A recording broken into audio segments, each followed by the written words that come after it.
I recommend to many high-income professionals and entrepreneurs, especially business owners and executives, if they want to level up their credibility in a marketplace, if they want to become an authority, they cannot try to do it on their own. First off, most experts don't do the work themselves. They guide and lead in a strategic way the work of other people, and that's what your client is going to expect. So whether you're a copywriter, a marketer, a subject matter expert, or somebody else who wants to lean on their knowledge to create influence in a marketplace, you got to pay close attention. You're not going to be able to do it on your own.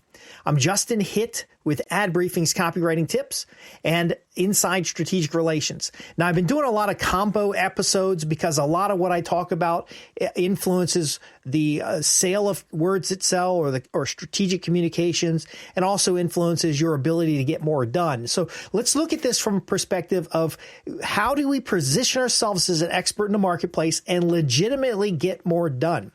Well, we see this in outsourcing. I wrote a program called Staffing Arbitrage, and it specifically was helping clients in order to build up their business quickly with temporary teams. Now, I started writing this back when outsourcing was just getting started back in the 90s, and it was basically about hiring qualified contractors, whether it's an employee, whether it's a vendor, whether it is an outsourced team in another country. It doesn't really matter. Hiring them on purpose to facilitate growth in your business, growth in your position in a marketplace, and ultimately growth as a result of the implementation of resources. See, outsourcing isn't about how much it costs. Outsourcing isn't about what people do. Outsourcing is very often about becoming more strategic in delivering the solutions that you offer. So let's say you're an architect. As an architect, you have a primary skill of architectural drawings, whether they're CAD or whether it's researching old designs and remodeling them for current standards and rules. It doesn't matter what that is. That's probably the very most important thing you do. It's what you're comfortable with. It's the default position for many entrepreneurs or business owners to do what they're comfortable with. Yet that business requires, like any other business, marketing, public relations. It requires customer service. It requires following up on emails, tax-related items, doing bookkeeping. All these other items, if you try to do what the typical DIY person does and try to get good at all of these areas, what's going to happen is you're going to be a flaming mediocrity, just an example of a mess. There's going to be constant fires. There's going to be constant frustrations, missed deadlines. If you're able to outsource, however you outsource, hiring an accounting company or a bookkeeping firm, hiring a marketing company or a marketing agency, just simply not doing certain things by using software automation, you're going to always be in a better position. See, you don't need to know how to do the technical elements of what you're doing. Another program I talk about, Podcasting for Profits. Primarily, that program is about using audio and video in order to reach more qualified buyers in your marketplace. Well, you don't need to know how to edit a video or edit audio or write a script. Somebody can do that for you. But what you do need to know is to focus on content that generates leads so that you can offer more in-depth sessions in the form of a consultation, in the form of a meeting or a discovery day, or as paid consultations, even webinars, because your expertise and value to that marketplace is far beyond the commodity skill of editing and uploading videos and writing descriptions. Now, I write the descriptions, I write outlines, I involve myself because that's how I stimulate my brain to stay focused on the outcome. This recording right now, I have on my screen the outline of what I'm producing, the gist of our presentation together. So a lot of you folks have been thinking about getting help, a virtual assistant, hiring an assistant, hiring somebody on staff, even hiring somebody who can do the exact same thing you do so that you can leverage their time and generate additional passive income. Now, we know it's not passive because you got to manage people, and that's probably the biggest fear.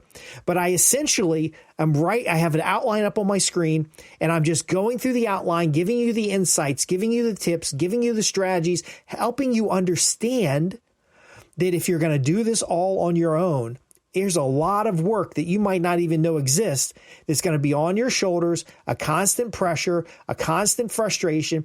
You may even feel like a fraud because in your core area of expertise, you're not being able to give it its all. Now, most people I work with, they have full-time jobs or they're already running a business that's demanding on their time. They say, how can I produce more with less input? That's not a very useful question.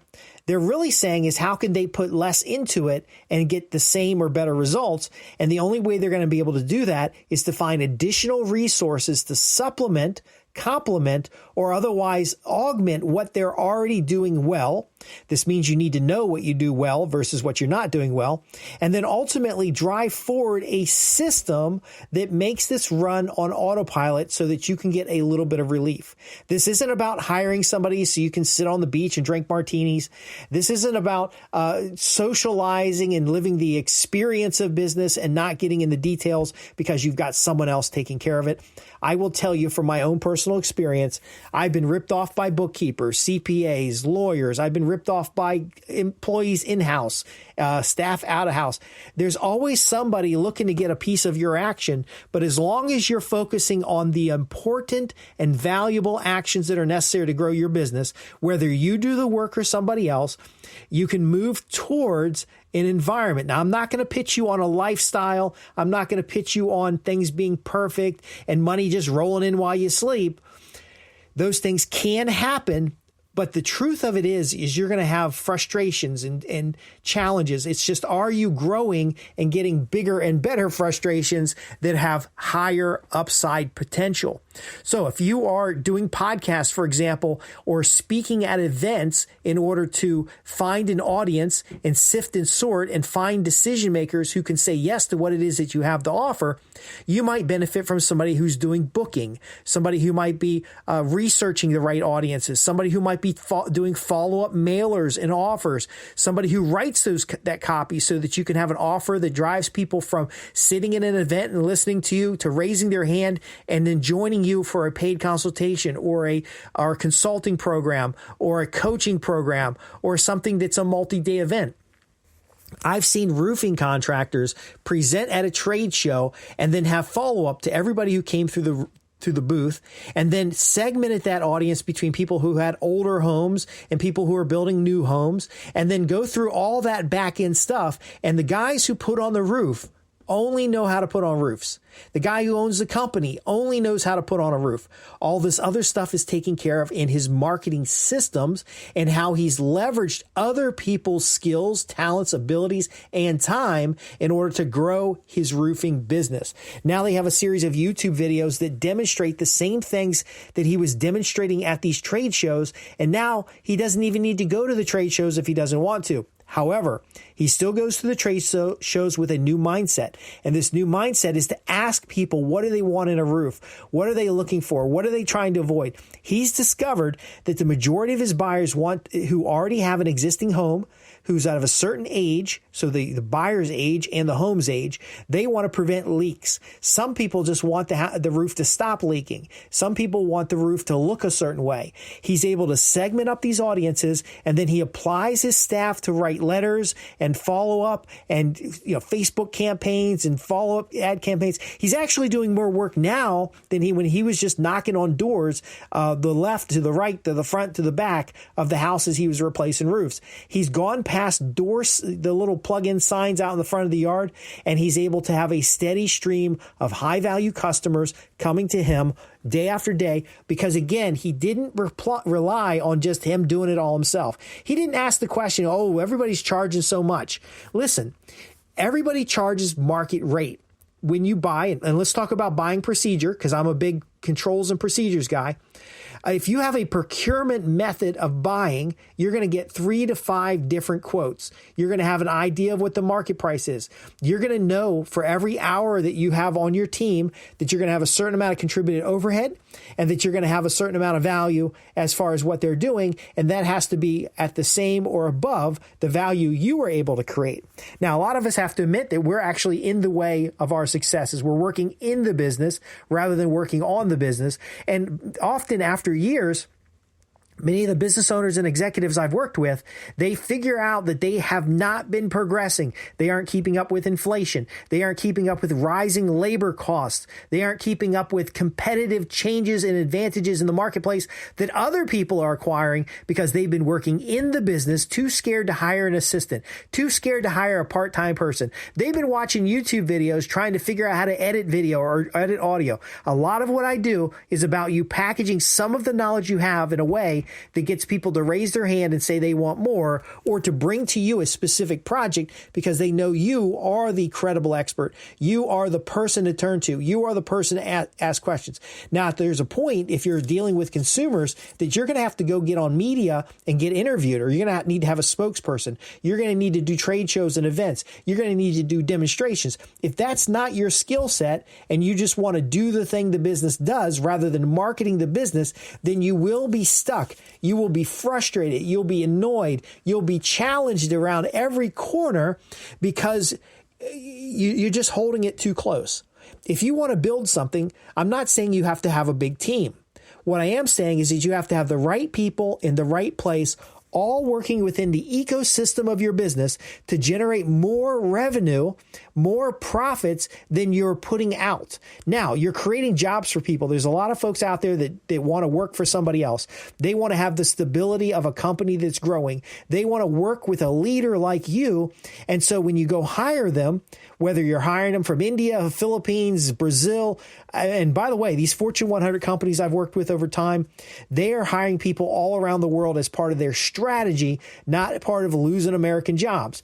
If you want to create opportunity for Americans and the people in your community, now I have customers all over the world, clients all over the world, and I encourage you to build local. But if you don't have the talent local, there's no sense you learning how to do it or getting someone on your team to learn how to do it. There's an unlimited supply of other people's labor. The key is, and the strategy is to understanding the cost-benefit analysis. So when we talk in the staffing arbitrage program, we talk about selling ahead of your labor supply, because we want to have a pipeline of valuable customers who trust you over anybody else. They want to do business with you rather than anybody else in the marketplace. Building up that demand, you can even create a standard where you subcontract other individuals to deliver your standard. I share the story about how when I had the computer consulting business and we moved to being an integrator, I had 27 subcontractors working for me from as far south as North Carolina all the way up to Pennsylvania, and they were all serving my customers who I brought on board. And many of these companies love the fact that I would bring them a project that was specifically suited for their business, and I'd put them in a good team. I'd put them on a good project plan. I'd take care of all the project management and overhead, and they could have 10 to 100 employees out on a site, going from site to site, doing the work, because again, they were better at the logistics than I was. They could deliver the network installs. They could deliver the computer integration. They could deliver boxes of white box built computers. They could get the stuff done on site, inventories we were doing.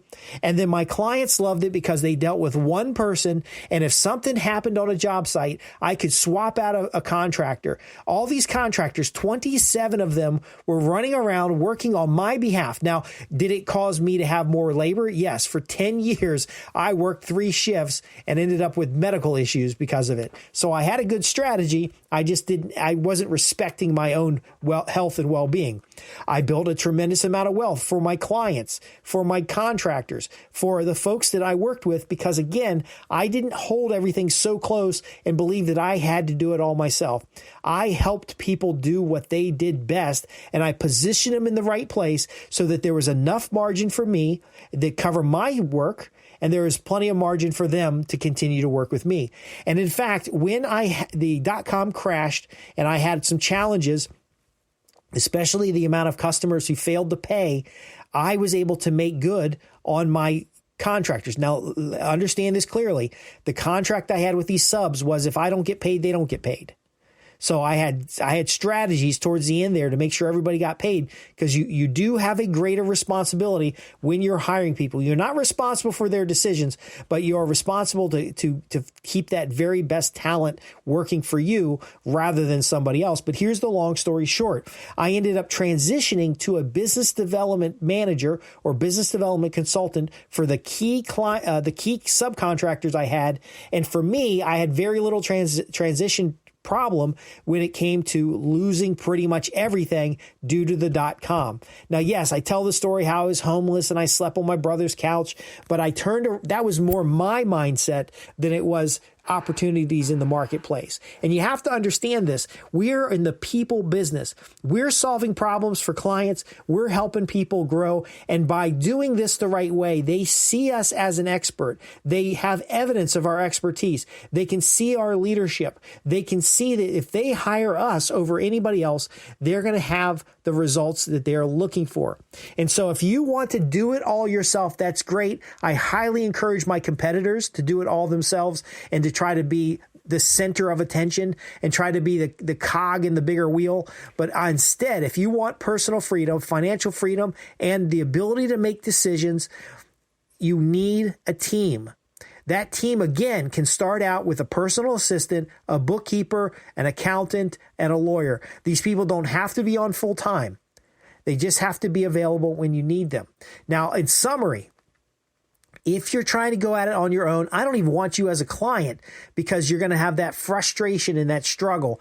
Instead, I like people who are willing to invest in their business and willing to grow not only the availability of their own time, but the successes and growth of their team. You'll end up with a core team. Sometimes it's only 3 to 5 people.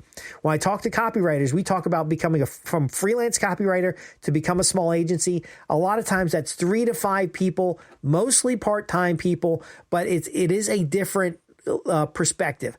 I don't want to say your lifestyle is going to get more, you're going to have more free time and you're going to get more money and stuff like that. Even though that does happen, there is a transition period that as you get the systems in place, as you get the controls in place to know what works and what doesn't work, as you get the measures in place to make sure that you're on track, you will get results. I tell you about the horror stories in my own life because I don't talk about the horror stories in my client's life, because we're about solving these problems. These issues will come up. Your fears are well-founded. However, doing it all by yourself, you're limited to 24 hours in a day. If you add a team, you can make that amount of time available unlimited. And then you can also gain from their specialized skills, just as your clients gain from you. And this is what I don't get, and I'm going to wrap up with this. There are people who will go through all the trouble to get me on the phone for a paid consultation, and then I'll set up a strategy call, or we'll set up some kind of call to move forward. And I may ask them to get 3 or 4 people on their team to do things that person just told me they hate getting done. Somebody tell me, they hate bookkeeping. They just never get it done on time. Their tax returns are never on time. I say, okay, let's get you an accounting firm to do that for you. Oh, no, I can't have them do that because I need to know what's going on. I want to just reach through the phone and slap them in the face, because if they're a subject matter expert and they're expecting clients to hire them because of their subject matter expertise, yet they won't give up something that they do poorly for someone else to do it for them who has subject matter expertise, then they're really in the wrong business. They need to go work for somebody else, because the foundation of growth and the evidence of your value is in your ability to do the things that other companies can't do, to do the things that your clients are not willing to do the things that your clients are not capable of doing. And you provide so much value in that you level up that client. And so when people come to me and they say, all my clients are getting great successes, I'm delivering results for them, but my company isn't growing, or my margins are too small, or my taxes are too high, or I can't ever get anything done, or my marriage is falling apart. I say, look, you got to step back. Let's break your business down into the smallest parts. Let's identify people who can do this work better than you. Let's get focused on measurable outcomes rather than who's doing what, and ultimately grow that way. And they say to me, it seems like a lot of extra work. Well, you're failing right now. And so maybe failing is your default. Maybe failing is what you feel comfortable with. We either got to get uncomfortable with failing and start getting results, or maybe you're in the wrong place. Now, again, it sounds harsh, but you've got to ask yourself, are you doing your best work? Are you working on the business rather than in the business? Are you ultimately growing the business with measurable and tangible results? It's so hard to justify the hiring of someone if you don't know the value of your own time. So if you take nothing away with what I've discussed here today, find out what the value of your time is. And then any work that isn't up to that value, go ahead and hire somebody else. It could be mowing your grass, housekeeping. It could be, going out to dinner a couple nights a week so that you can spend time focused on your family. If you're ready for results, if you're ready to start getting more from your business or more from your executive level or subject matter expertise, contact me at www.justinhitt.com. Ask your sincere questions on the contact page. Now, if you visit adbriefingcopywritingtips.com, Ad Briefings Copywriting Tips newsletter, you can learn about strategic communications and using words that sell. That website is www.adbriefings.co.uk. Now, if you're interested in more strategic strategies for managing other people and getting the maximum results from those individuals, while you're a subject matter expertise serving clients, then you're going to visit www.insidestrategicrelations.com. Both of those last two sites have free newsletters. You don't even have to pay to get started. You can read the backlog of the podcast as well as free newsletters to kind of get some ideas about how you're selling yourself short by not knowing your value, by not focusing on the outcomes rather than the income, the inputs, and then missing the opportunity to leverage your time to grow what you're doing, to grow your business, to grow your executive position, to increase and improve your career. Thanks for listening. I'm looking forward to hearing your comments and your questions, because this is an exciting place in your life where a little transition, which is basically getting the right people inserted into where your organization's going, is going to just transform what you're doing. I'd love to hear your success stories as well. Thanks for listening. I'm Justin Hitt with Inside Strategic Relations and the Ad Briefings Copywriting Tips newsletter.